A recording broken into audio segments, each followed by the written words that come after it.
Since 1941, the old St. Patrick's Grade School has stood at the corner of 34th and Pecos. The school closed 30 years ago. It's been office space ever since. But this fall it will reopen, once again with children.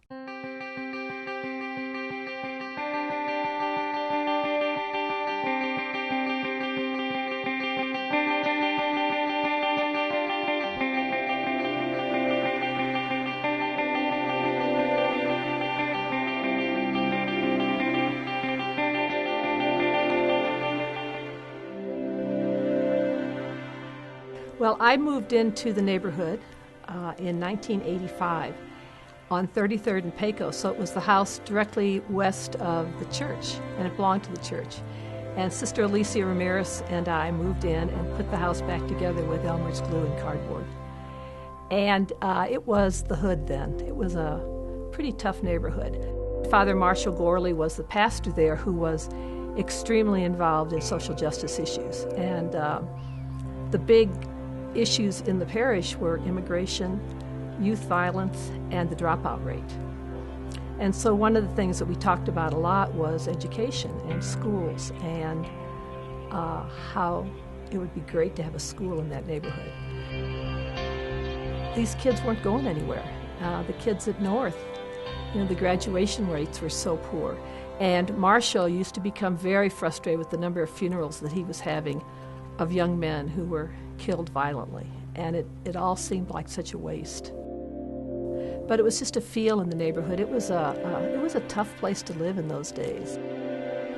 You just wondered what was going to happen to these kids growing up.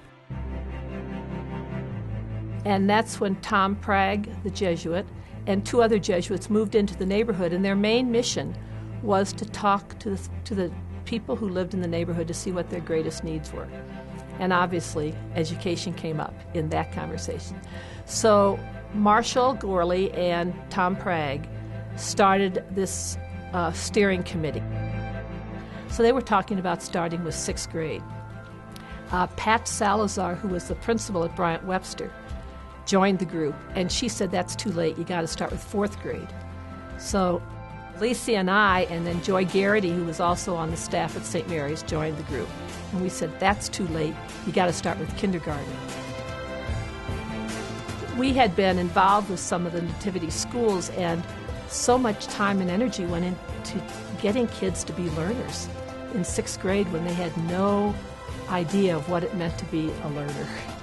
And you spent so much time with discipline. So we said kindergarten. We all agreed on it was going to be a dual language school. It was going to be a longer school day and a longer school year. And we were going to pay our teachers a living wage. And that because of those things, we did not want to be a diocesan school, because we wanted to have our own calendar and our own pay scale. I think the one thing that all of us saw was that children who came from a culture that was greatly loved and respected by their parents and grandparents, that they were beginning to lose. The language was being lost. Children wouldn't speak Spanish. So I think it's that respect and holding on to the culture, also the Catholic part of it, where the Catholic can still be a strong part of these children's lives. And that was one of the most important things, and to make the English and the Spanish equal, so that English speakers had just as much pressure put on them to learn the Spanish as the Spanish speakers had to learn the English. It's exactly what our dream was, and the dream for children in that area. We always knew that finances were going to be a struggle. Finances, how we ever started that first year, I'll never know. We had something like $120,000, and that was it. And we opened. And every year it was a struggle. And then when we got to our Save Our School campaign, the SOS, we really struggled with whether we would continue.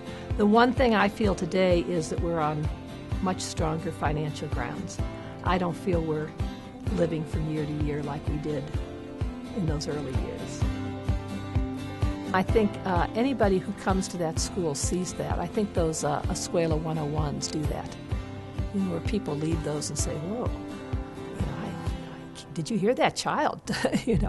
And I think that there is great awe that education can happen on a shoestring in that neighborhood. And we know the public schools, something's not working somewhere. And yet, if Escuela could be a model of how you make something work, be a positive influence for children and make them succeed. And, our graduates are now in college. And so it's a success. And it's really how to be a learner, more than facts. It's what it means to be a learner. And at Escuela, what it means to respect your culture, to love your language, and to hold that with you for your whole life.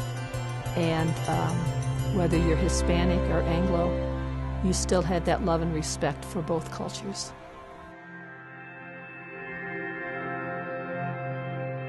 That's my hope, is that we would, there'll be a 20th celebration and a 25th celebration, and then we'll go on from there.